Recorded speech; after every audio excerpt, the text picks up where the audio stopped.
My name is James. I've been married to my wife, Amelia, for about a year. Amelia and I were classmates in middle school, but we barely had any interaction back then.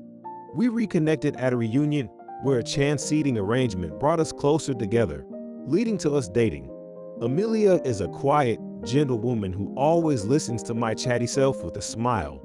Our time together was so warm and peaceful that thinking about a future together seemed like the most natural thing in the world. After 4 years of dating, we tied the knot when we were 24. The tranquility and happiness continued into our marriage, and we recently celebrated our first anniversary. I work a regular 9-to-5 job while Amelia is a nurse. On the Friday night ending our work week, we met up at the restaurant where I had proposed. Sorry I'm late. I changed in the bathroom at the department store. She said 10 minutes past our meeting time, wearing a beige dress. I figured she must have changed after leaving work, considering she always wore her own clothes to work. No worries. Shall we go in? Although I love the everyday Amelia, seeing her all dressed up for our meetup had me a little nervous and excited. The food and drinks were as delicious as they were a year ago, and spending time chatting together felt more enjoyable than ever. Seeing how well we got along, I was happy that we were able to celebrate our first anniversary, and I decided to give her a small bouquet of baby's breath, her favorite flowers. I'm not usually one for romantic gestures, but I had heard a certain celebrity couple talk about how giving a bouquet on anniversaries was their secret to a successful marriage, and decided to incorporate that into our life. Although it was embarrassing, seeing Amelia's happy face made it worth it. Let's keep up the good work, shall we? Laughing together, we ended our anniversary dinner. I felt so full of happiness, and I knew that as long as I was with Amelia, we would be able to overcome any hardship, even if our family grew or we encountered difficulties.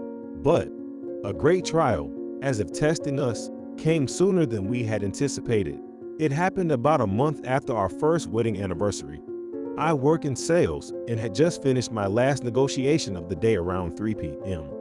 When I called my boss, he told me I could go straight home. I was so excited to get home early since Amelia was off work that day too, so I quickly drove home. I considered texting Amelia while waiting at a red light, but I decided not to because I wanted to surprise her with my early return. I stopped by a convenience store and bought 2 cream puffs that Amelia loves. When I reached an intersection about 10 minutes from home, I noticed a familiar face near the stop traffic signal. It's Amelia. She's off today. Maybe she went out for a meal with her friends. Thinking so, I kept watching. To my surprise, she was holding hands with a man about our age, both of them looking happy. I rubbed my eyes and looked again, unable to believe what I was seeing, but it was unmistakably Amelia. I wondered what they were doing. But then the light for our lane turned green, and I was honked at from the car behind. I couldn't just stay there, so I reluctantly drove on. There's no way Amelia would cheat on me, I told myself, focusing on driving.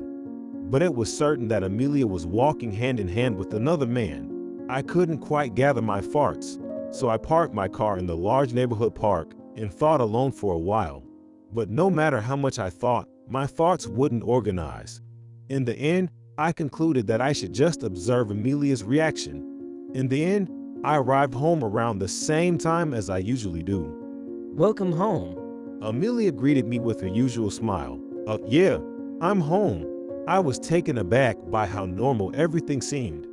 Doesn't Amelia feel guilty? Or is she able to look like this because she hasn't done anything wrong? But they were holding hands, and I couldn't think of any reason for an adult man and woman to hold hands other than a guilty one. The more I observed Amelia acting naturally, the more confused I became. Today, Isabella's grandmother sent us a bunch of asparagus, so I got some to share. We're having an asparagus party. Amelia cheerfully said as she headed toward the kitchen. Isabella is Amelia's best friend from middle school, and I also knew her because we were in the same club during middle school. I see. I was a bit off in the conversation, and when I gave a lackluster response. Aren't you happy? James, you love asparagus, don't you? Amelia looked at me curiously. No, I'm thrilled. I'll have to thank Isabella. I hurriedly answered like that, but she was with a guy just a while ago. Was she also with Isabella? But there definitely was a ton of asparagus. Did I really mistake it? Or was this a well thought out plan to deceive me? It hurt to suspect Amelia, who was preparing dinner with a smile. I guess I still wanted to believe her very much. In the end, we had dinner as usual, spent the day as usual. She was really happy about the cream puffs, and it was the same Amelia as always. The next day, after leaving home for work, I texted Isabella, who had given us the asparagus. Did you really meet with Amelia yesterday and give her asparagus? I should not sound suspicious if I ask it this way. Soon I got a reply. Yeah, Amelia was really excited because she knew you'd be happy about the asparagus. And that was it. As expected, Amelia was not lying. I couldn't believe that even Isabella, who is so just, would help Amelia cheat. I thought I might have made a mistake and tried not to think about it too much. With that, Amelia was as usual, and the same peaceful daily life returned. I gradually forgot to suspect Amelia, and when I thought the peaceful everyday life had returned, I saw something I should not have seen again. The weather was very nice that day, so during a lunch break in the middle of my outdoor work, I decided to eat lunch on a bench in the park. I occasionally come to this park, so I usually sit on the bench in front of the fountain, but when I got close, I noticed a couple sitting there. Therefore, I sat on a bench in the shade of a tree, at a distance where I could see the fountain. While eating the lunch that Amelia made, it would be fun to bring a packed lunch to the park with Amelia like this while thinking such a thing and looking at the couple sitting on the bench in front of the fountain. I saw something unbelievable in my eyes. Amelia. The sight was so shocking that I inadvertently let out a sound. Yes, there she was, sitting closely with a man I didn't know, Amelia. She was giving a happy smile I was so familiar with to this unknown man. I couldn't believe what I was seeing, but I wouldn't mistake Amelia. In fact, there was no way I could mistake her. It was definitely Amelia. While my mind went blank, the two got up and walked away, holding hands again. Was she so engrossed in that guy that she didn't notice me, even though I was right there? If she had a change of heart, I wish she'd just be honest instead of being nice to both. Along with sadness, feelings of resentment welled up in me. After that, I somehow finished my work and returned home at the usual time. There was Amelia, who seemed to have just returned. Welcome back. I just got home too, so I'll get started on dinner quickly. She said. How can she act so normal? Maybe she's been deceiving me for a long time, and she's used to lying. Where were you when I asked that? I was at work. Amelia is a nurse at a clinic and works weekdays. I know that, but she was walking with a man in the park during the day. It seems like Amelia has no intention of being honest. She's trying to deceive me all the way. Witnessing Amelia's dishonest attitude, I made up my mind. You don't have to lie anymore. I said that. Amelia, looking clueless. What are you talking about? She said. I couldn't stand her act anymore. I handed her something I had prepared and said, I can't trust you anymore. Please leave. What I had in my hand was divorce papers. Why? What do you mean you can't trust me? Amelia seemed bewildered with a face close to crying. It's amazing how she can produce tears even when she's not sad. Thinking such things, I wasn't inclined to explain everything from my own mouth. Why don't you think about it yourself? I'm not coming home today. I said that and left the house.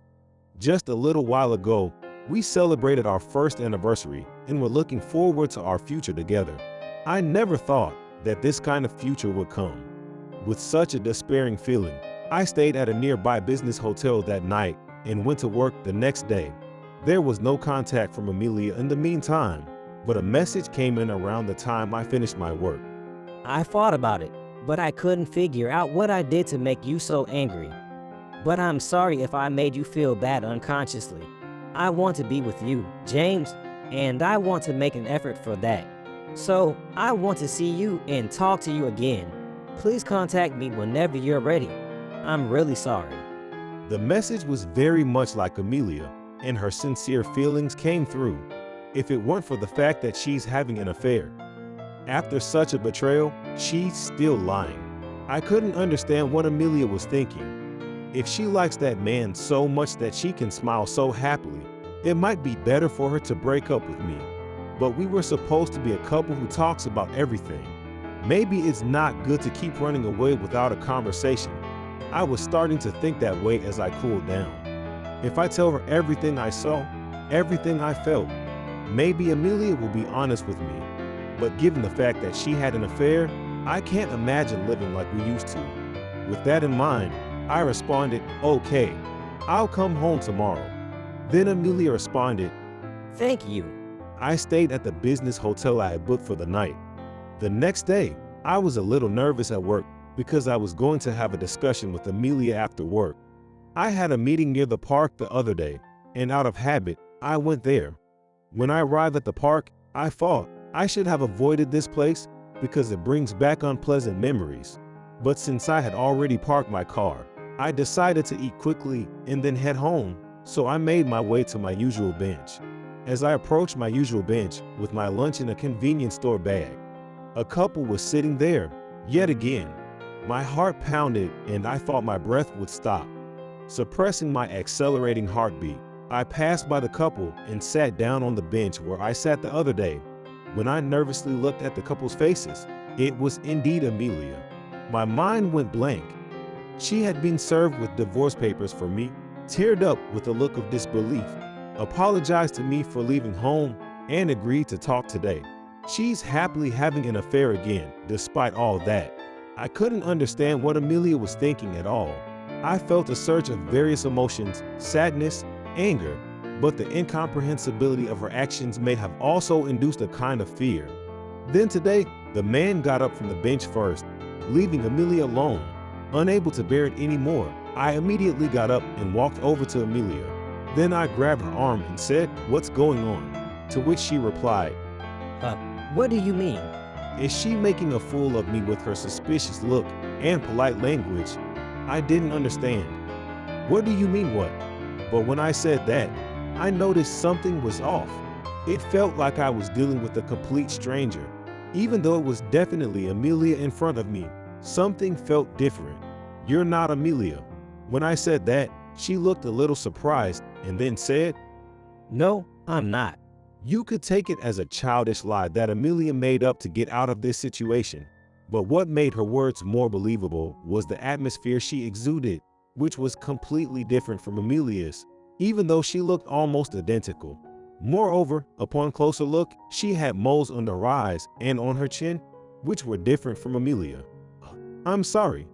Could all the sightings of Amelia I've seen recently have been her? Or was it just today? My mind was in turmoil, but the fact was that I had mistaken her for someone else. Moreover, grabbing a stranger's arm and speaking harshly to her, it would be understandable if she called the police. I mistook you for someone else. I'm really sorry. As I bowed deeply in apology, she made a surprising comment. By any chance, do you know someone who looks a lot like me?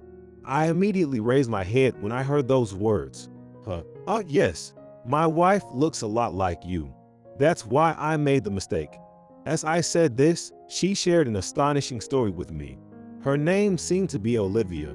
She was the same age as Amelia and I, and was working as an office worker near this park. Olivia had a fiancé, the man who had been with her until a while ago. Since he works in a nearby company, they often meet like this during lunch breaks. It seems that it was indeed Olivia I saw in this park the other day, and she told me that she was the one I saw at the crossroads a few months ago, judging from the situation. Upon hearing this, I regretted terribly. I had mistaken a stranger who looked a lot like my wife Amelia for her, accused her of adultery without listening properly, and unilaterally served her divorce papers. I was the one who should apologize, but Amelia's hurt feelings would not easily heal. What have I done?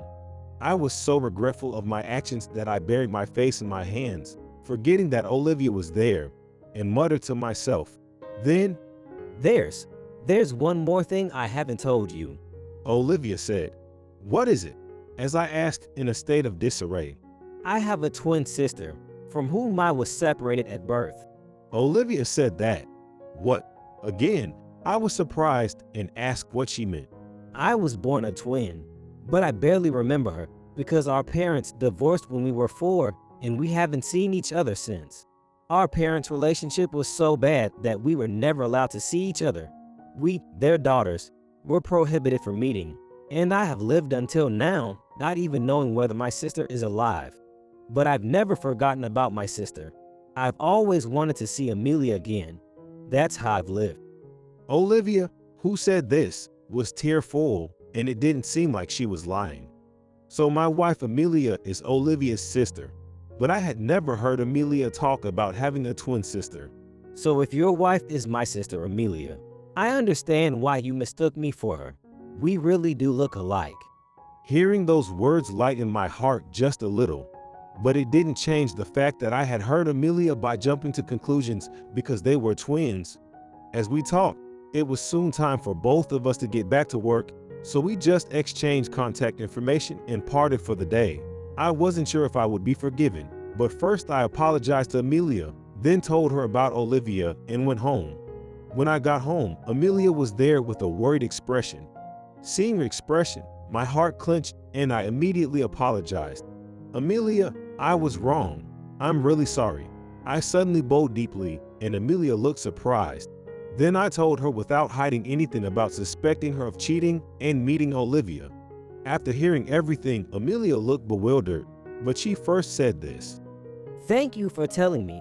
You don't need to apologize, James. It's my fault for not telling you that I have a twin sister I was separated from. I'm really sorry for causing you trouble. No, you don't need to apologize, Amelia. It's my fault for jumping to conclusions. I'm really sorry.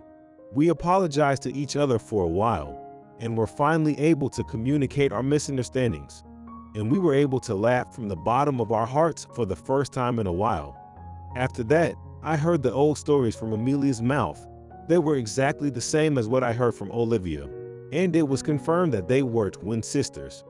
The reason Amelia didn't tell me was not because she was hiding it, but because she was raised by her mother saying, "Think of your twin sister as gone." Amelia's mother, whom I've met, is a very nice person. It was hard to imagine such a kind mother-in-law telling Amelia something like that, as if she wanted to erase the past. But that may be how bad their relationship was. Like Olivia, Amelia had never forgotten the existence of her twin sister. She always wanted to meet her, and she cried as she talked about it. Seeing their situation, I couldn't just stand by. I suggested to Amelia that we tell her mom and arrange for her to meet Olivia again. At first, Amelia hesitated, but then she seemed to decide to stick with her true feelings. In a few days, we successfully obtained her mother's permission and arranged to meet Olivia again. Amelia and I visited the park. We arrived quite early, but Olivia also arrived at the meeting place 10 minutes before the agreed time. They really are twins. Seeing them together for the first time, I thought this to myself as the two immediately embraced each other upon reunion. I'm glad you look well. Olivia said to Amelia, who started to cry first, replied, So do you, Olivia. I've always wanted to meet you. To my surprise, Olivia started crying almost at the same time. They're definitely twins. That's what I thought. The two of them seemed to enter their own twin world and were chatting happily, leaving me completely out of the loop. But I was really glad to see Amelia smile, and I realized that if I hadn't met Olivia, I wouldn't be sitting on this bench with such a peaceful feeling. With that in mind, it was truly heartwarming to see the two of them looking so happy. Since then, Amelia and Olivia have been meeting frequently. We were even invited to Olivia's wedding a few months later. Amelia was genuinely happy and teared up seeing her twin sister on her special day. A year later, when a child was born between Amelia and me, Olivia came to visit us and she was overjoyed and cried. Since I'm not a twin, I can only imagine the depth of their bond, but just watching them makes me feel shared happiness. The period when I suspected Amelia of having an affair was not a time for either of us to be happy. However, if it was a hurdle we had to overcome to be this happy, then perhaps it could be said that it was a good event that happened.